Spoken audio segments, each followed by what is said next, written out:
सबका जीवन यही है क्या? बोले हमारे हृदय में भक्ति तो बहुत है, हमारे हृदय में भक्ति तो बहुत है। बोले कैसे? बोले देखिए पहले के जमाने में इतने लोग तीर्थ यात्रा पर नहीं जाते थे जितने आज की दुनिया में जा रहे है ना।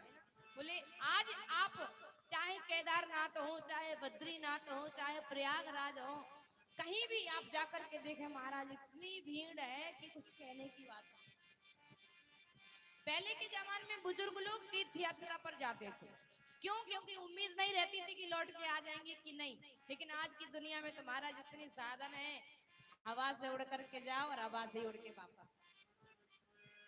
तो बोले वृंदावन में भी जाकर के देखो इतनी भीड़ महाराज, एकादशी के दिन तो आप बिहारी जी के दर्शन ही नहीं कर पाए।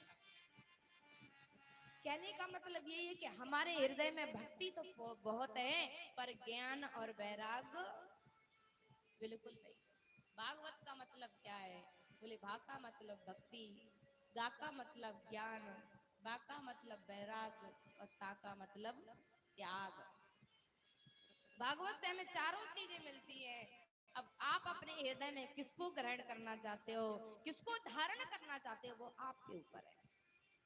भक्ति माता अपनी दुख को सुना रही है, नारद बाबा को कह रही है मैं तो यहाँ पर आकर के जवान हो गई, लेकिन मेरे दोनों बालक बूढ़े हो गए, और यदि ये ठीक नहीं हुए ना तो ये दम स्थान प्रत्यज विदेशम गम्यते मया, इस स्थान का मैं त्याग कर दूंगी, विदेश चली जाऊं।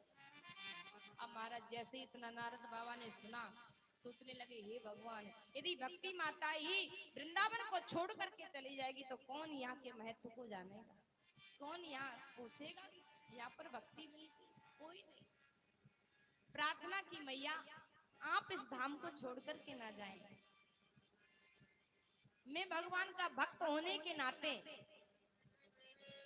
प्रण करता हूँ, आपके सामने वादा करता हूँ कि आपके दोनों पुत्रों को ठीक करने का मेरे ऊपर काम। अब आप परेशान मत होइए, आपके दोनों बालकों को मैं ठीक करूंगा, मैं जागृत करूंगा जो बेहोश अवस्था में पड़े। आज महाराज नारद बाबा प्रयास करने लगे,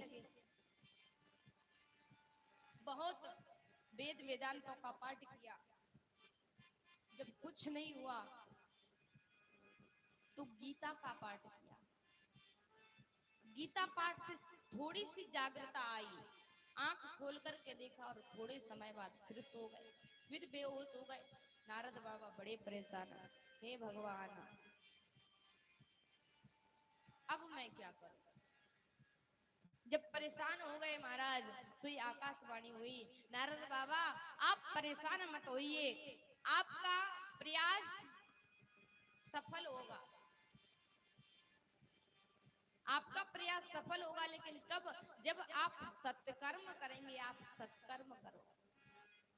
नारद बाबा ने पूछा भैया वो सत्कर्म क्या है?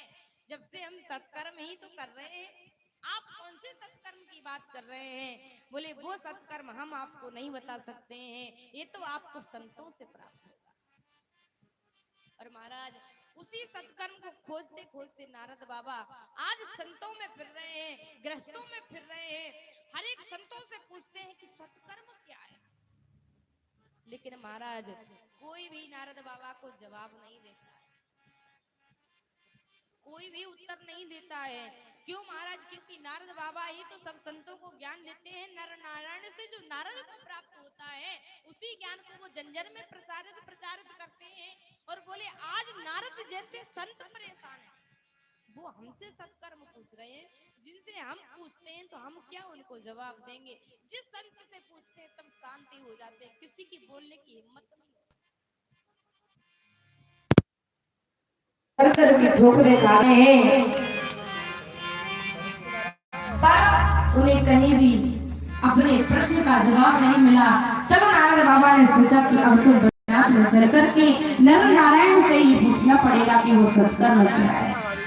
आज महाराज नारद बाबा गए बद्रीनाथ में, इसी दृष्टि से विचरण कर रहे थे, मैं क्या करूं। आज महाराज सनकादिक ऋषियों ने बड़ा सुंदर जवाब दिया। बोले बाबा